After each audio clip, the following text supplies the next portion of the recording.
Olá pessoal, está no ar mais um episódio do Roma Business e hoje aqui de um lugar completamente diferente daquele que você é acostumado a assistir. Mesmo nublado, continua lindo. Direto do Museu do Amanhã, aqui no Rio de Janeiro, eu converso com a curadora adjunta do Museu do Amanhã, Camila Oliveira. Não saia daí, já volto.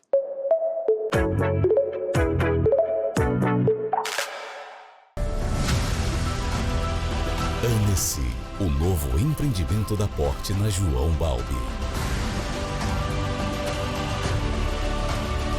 2 apartamentos por andar, 199 metros quadrados.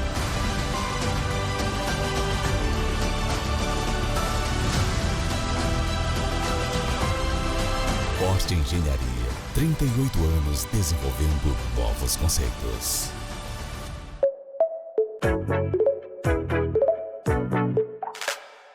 Estamos de volta aqui com Camila Oliveira. Muito obrigado, Camila, por esse espaço, por ceder este lugar tão bonito para que a gente possa conversar.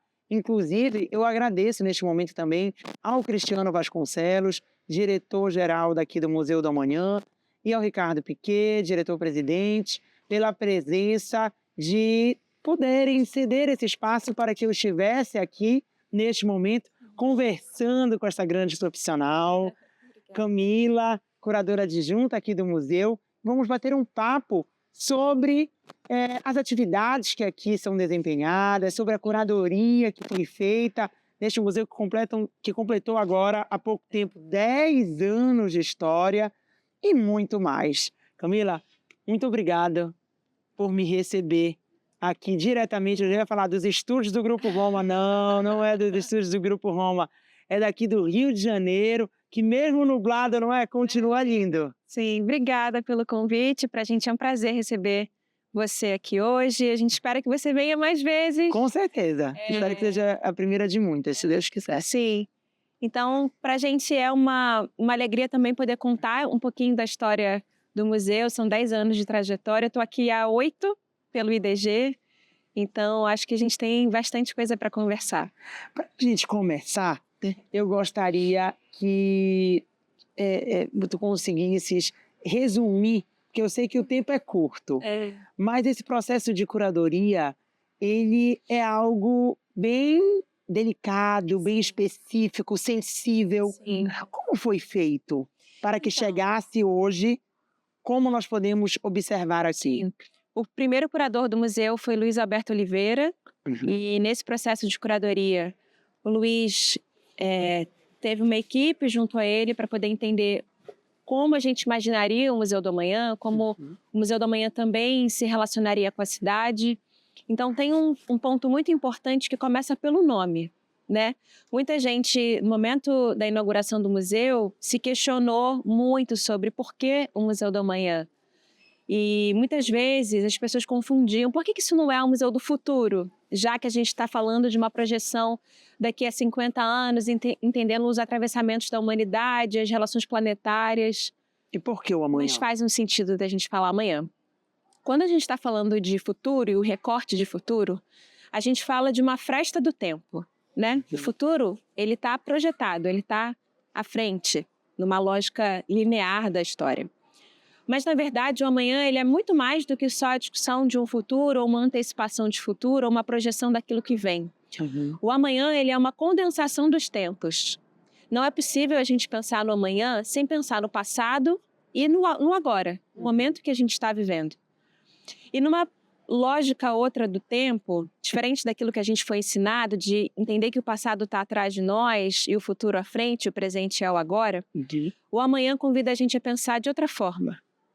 Entendendo que o passado, na verdade, está à nossa frente.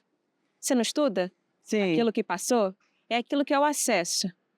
Eu consigo acessar, eu consigo ver o passado a partir de quem conta essa narrativa. Que olhar, não? Né?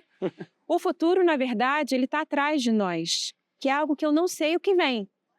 Mas ele me persegue, porque ele vai chegar.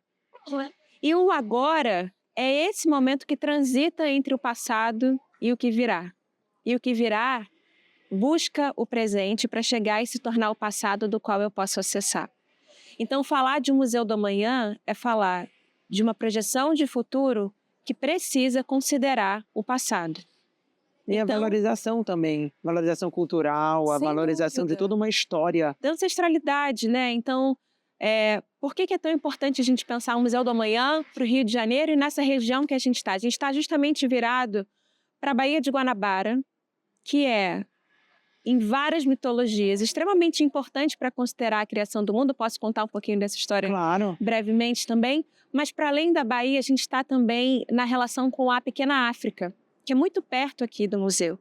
E é justamente a Pequena África que também vai trazer muita história e cultura no entendimento da construção da cidade do Rio de Janeiro. Então, o Museu do Amanhã também dialoga com esse território. Não é possível a gente considerar essa arquitetura alheia a tudo isso. Ela faz parte de tudo isso. Então, o amanhã, ele é também ancestral, né? Então, é importante levar isso em consideração. Inclusive, estamos, é sempre bom ressaltar, em todas as multiplataformas digitais do Grupo Roma, através do RomaCast, também no Spotify, no RomaCast, no YouTube do portal Roma News e, além disso, também estamos na tela da TV Norte, SBT Pará e na Rádio Roma FM Belém, interior do estado. Muito obrigado mais uma vez pela sua audiência. Espero que você esteja gostando deste papo inicial aqui diretamente do Museu da Manhã com a curadora adjunta Camila Oliveira. E aí, Camila, além de todo esse olhar que você acabou de transmitir sobre o significado do museu aqui para o Rio de Janeiro, você acredita que esse olhar também ele pode ser expandido para outras regiões? Sem dúvida, sem dúvida. Como, inclusive, a nossa, diretamente na Amazônia, em que vocês também fazem papel fundamental ali com o Museu das Amazônias. Sim. Eu vou te contar uma história. Eu lembro, né, quando a gente fala de Baía de Guanabara, os povos tucano e dessano entendem que a Baía de Guanabara é o começo do mundo. Gente. A cobra-canoa parte da Baía de Guanabara e era entendido como um grande lago de leite. Porque pela manhã forma-se uma grande bruma branca como leite. E essa bruma vem desse seio do Pão de Açúcar. Como se fosse esse grande seio que emana a vida. Então, pensar que os povos brasileiros, os povos indígenas brasileiros, como povos nômades, que transitam muito pelo território, justamente porque há uma relação muito forte com a terra e também com a água, parte-se essa cobra-canoa e esses povos transitam até, inclusive, a Amazônia. Né? São povos amazônicos, mas que entendem que o começo do mundo está aqui na Baía de Guanabara. Então, como não pensar uma relação com a Amazônia se o lugar que o Museu da Manhã está é a Baía de Guanabara? Né? Ficou perfeito. Ali, de fato, ficou um museu assim espetacular, Sim. que eu tenho certeza que continuará sendo um sucesso. Sim. Contam as histórias da Amazônia, como aqui também vocês têm um olhar, como estás inclusive já comentando comigo sobre essa questão aqui do Guanabara. Sim. Enfim, eu acredito que é a valorização cultural, é o patrimônio histórico, é uma união. Sem dúvida. Não é? É uma união de vários fatores que fazem, de fato, a diferença. Sem dúvida. Agora, assim, além da relação entre o Museu do Amanhã com o Museu das Amazonas, que também é das Amazonas lá em Belém, enfim, que eu conheci, estive já, inclusive no dia de inauguração, aquele período todo de COP30 em que vivemos na nossa capital. Vocês têm algum outro projeto voltado para essa parte de curadoria que talvez englobe outras regiões aqui do país? Sim, o IDG ele faz a gestão de vários outros equipamentos, como o Paço do Frevo, no Recife, faz também do Museu das Favelas em São Paulo, do Cult SP Pro também em São Paulo. Aqui no Rio... Esses todos já existem, no caso. Já existem. Aqui no Rio a gente também tem a gestão do Museu do Jardim Botânico, para além do Museu do Amanhã. Mas tem outros projetos à frente, como o Museu das Novas Energias, que também vai ser aqui no Rio de Janeiro.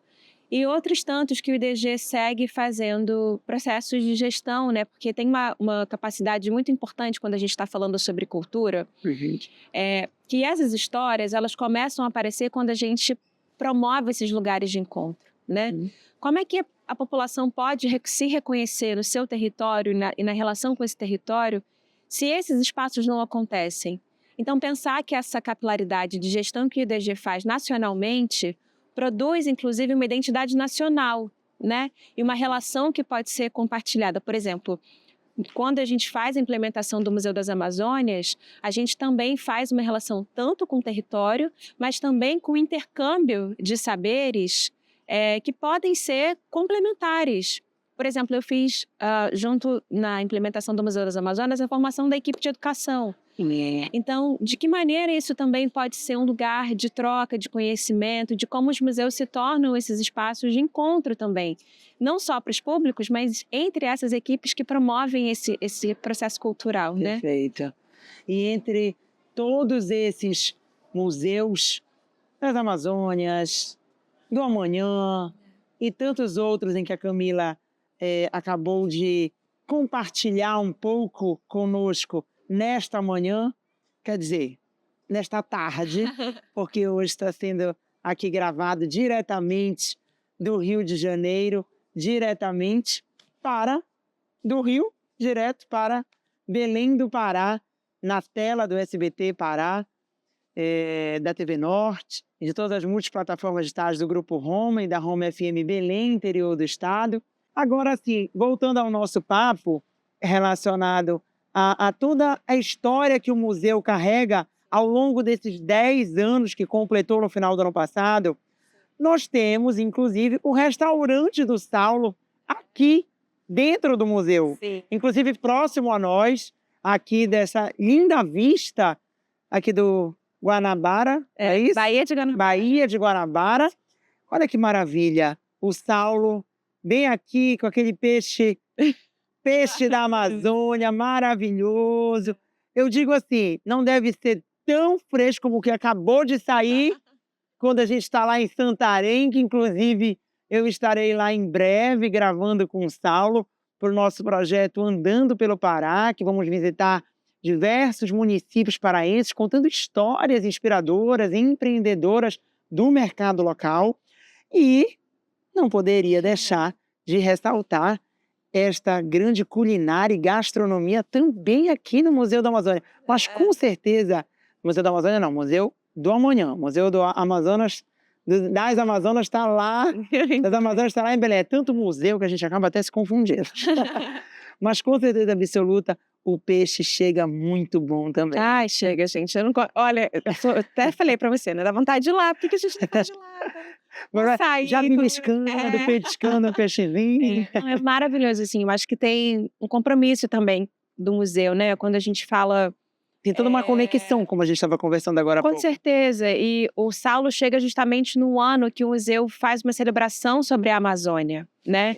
O ano inteiro a gente teve exposições aqui voltadas para a Amazônia, inclusive a exposição que abre o Museu das Amazônias do Sebastião Salgado, ela, na verdade, começa aqui e vai para o Museu das Amazônias, né? Então, tem uma relação também de entender que não só o conteúdo que o museu oferece, mas que tipo de comida a gente está também oferecendo para o nosso público, né? Que tipo de relações a gente também está estabelecendo e também apresentando essa cultura brasileira através da gastronomia também. Então, o Saulo chega aqui nesse momento em que a Amazônia é muito celebrada, lá em 2018, 2019, onde a gente tem essa grande pesquisa no museu com diferentes exposições, como Fruturos, que foi uma exposição autoral do museu.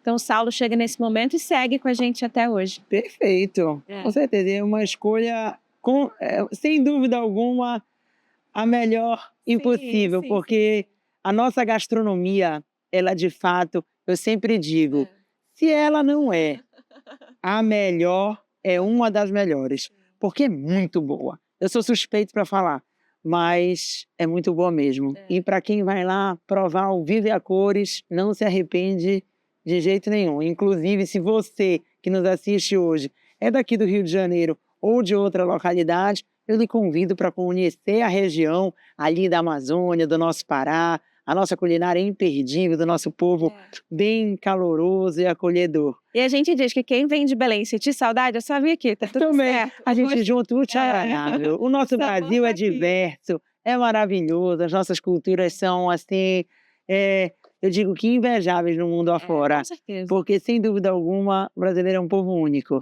Com certeza. Agora, Camila, em relação à sustentabilidade, é um assunto muito importante, Sim. que nós tratamos demais, até por vivermos ali, na região, né, no Pará, na Amazônia, Sim. aqui também, no trabalho de vocês também levam bastante em consideração. Muito. Desde a construção desse prédio, né, eu acho que tem uma característica interessante, aproveitando que a gente está aqui na parte externa, esses espelhos d'água, eles fazem parte de um sistema muito maior do museu. Aqui embaixo da gente, a gente tem uma estação de tratamento de água, inclusive, da Bahia, e essa água a gente puxa do fundo da Bahia para alimentar o ar-condicionado do museu, e ela é devolvida para os espelhos d'água e é devolvida tratada para a Bahia, bem ali no final do pier, né, em que o museu ocupa.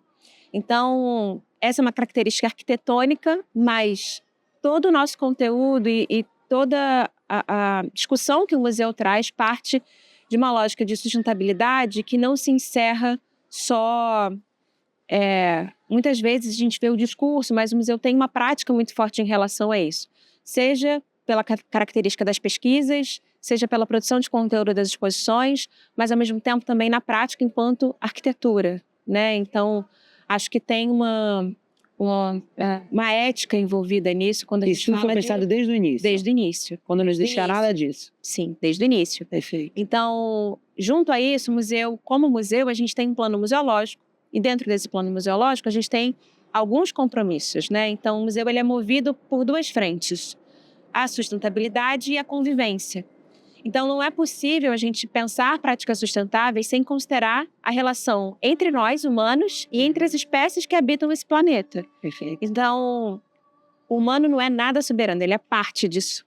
Então, o museu também apresenta um pouco disso enquanto conteúdo, que pensar a sustentabilidade é considerar que o humano ele é só uma parte, e não soberano à natureza. Somos parte da natureza.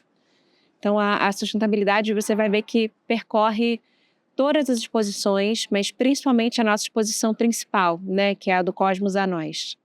Agora, assim, qual é o maior desafio que você considera? Com certeza, existem alguns ou muitos, Sim. como nós sabemos que em qualquer profissão, em qualquer atividade, os obstáculos eles existem, mas do ponto de vista do museu, Sim. seja ele o daqui ou qualquer outro que vocês possam desempenhar atividades, como você me contou agora há pouco. Qual é o maior desafio para mantê-los aberto, em funcionamento e prestando, querendo ou não, um serviço de qualidade a todos aqueles que visitam? Sim. É complexa essa questão, porque a gente está falando também de uma relação que a gente estabelece com a cultura no país, né? O Museu do Amanhã ele é um equipamento público, ele é um equipamento da Prefeitura do Rio de Janeiro e ele parte de um processo de um contrato de gestão. Esse contrato é feito hoje pelo IDG, o IDG faz a gestão desse equipamento, mas existe também uma discussão sobre essa corresponsabilização sobre a manutenção e sobre a gestão desse equipamento, de como a gente consegue mantê-lo vivo, como a gente consegue manter a manutenção em dia, como a gente consegue produzir ainda toda a qualidade do que a gente está fazendo aqui.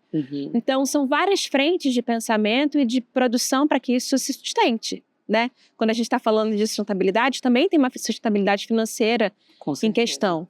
Então, essa parceria público-privado, que é o que faz com que o museu também possa permanecer vivo, potente, produzindo esses conteúdos, foi uma estratégia de gestão que o IDG faz para manter isso vivo, né? Então, a gente segue como gestão do Museu do Amanhã. Entretanto, a gente também corre atrás desses patrocinadores que viabilizam esses projetos acontecerem aqui, né? Para que mantenham ele vivo. Exato. Existente, com força total, Exato. no sentido de estar sempre atualizado e presente na vida Com daqueles certeza. que percorrem vários desses corredores daqui que existem. Com certeza. E por isso eu acho que a gente precisa fortalecer muito, quando a gente fala sobre museu e esse tipo de parceria entre público e privado, é a Lei Rouanet. Assim, não seria possível manter esse museu sem considerar uma lei, uma política pública como a Lei Rouanet, né? Então, isso viabiliza muitas coisas para que o museu siga vivo, potente e tem uma característica que é essa função social dos museus, que é uma lógica de democratizar os acessos mesmo. Muitas vezes, quando a gente fala de formação, esse museu é um museu educador. Museus, no geral, são também museus educadores, né? Lógico que as escolas, as universidades têm a sua função, mas o museu, enquanto papel de implementação e de disseminação da cultura, por exemplo, quando a gente traz a Casa do Saulo para cá, quando a gente traz um ano sobre a Amazônia, quando a gente fala sobre essa característica da Baía de Guanabara, isso é educação. E você relaciona culturas também, Exato. de diferentes estados. Isso é educação. Então, como é que a gente fala de educação em um espaço cultural?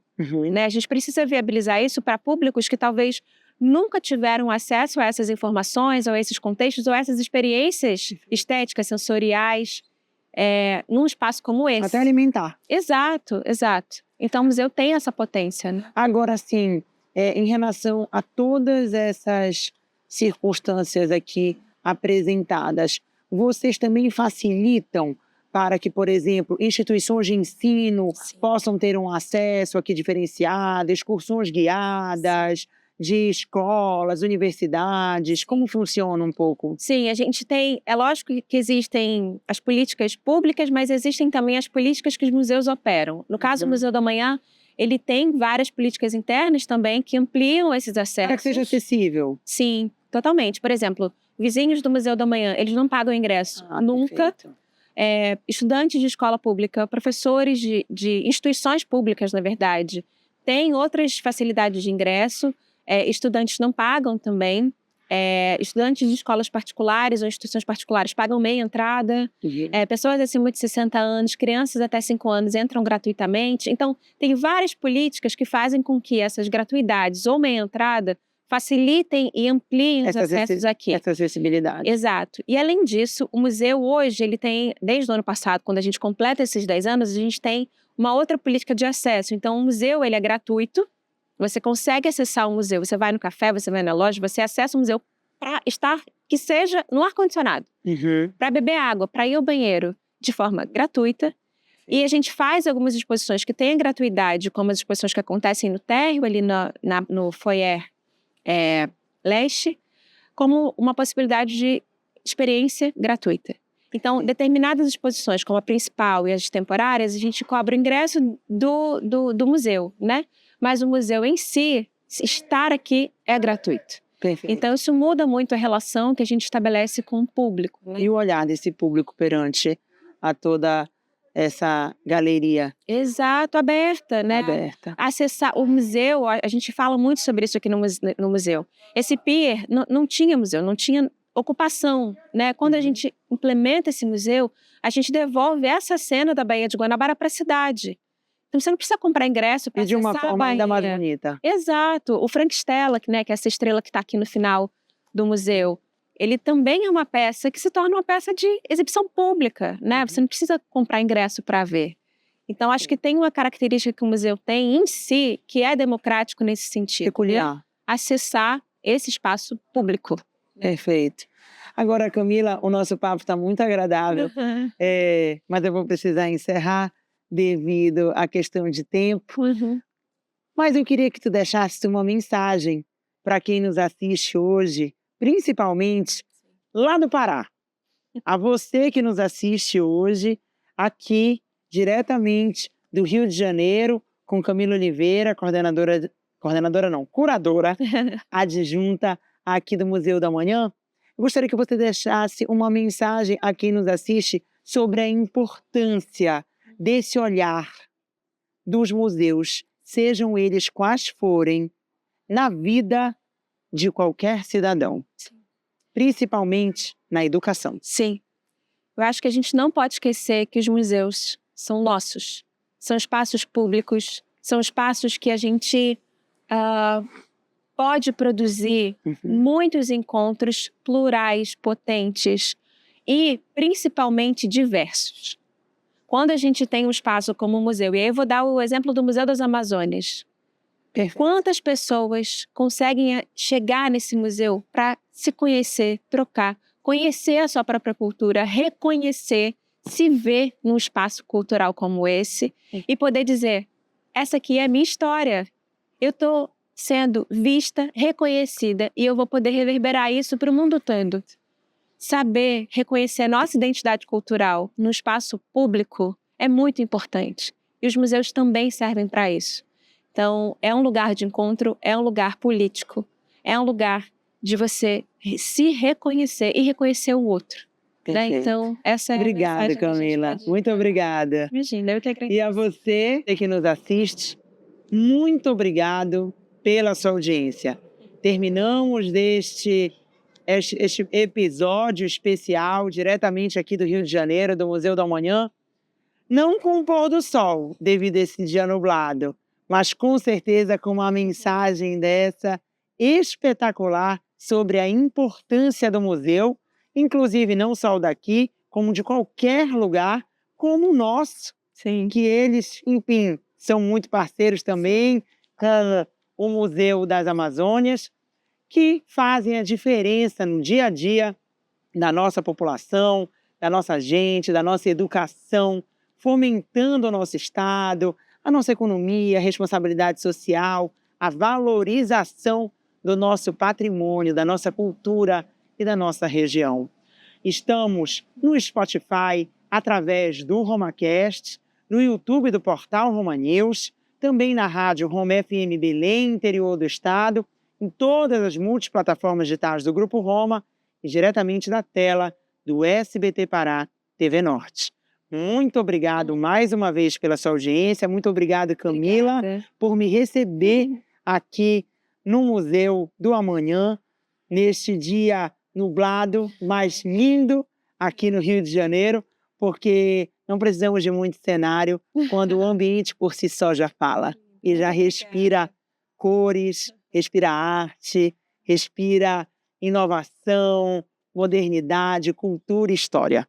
Muito obrigado e, sem dúvida alguma, eu acredito que quem nos assistiu também durante todo esse episódio especial, com certeza, amou este momento.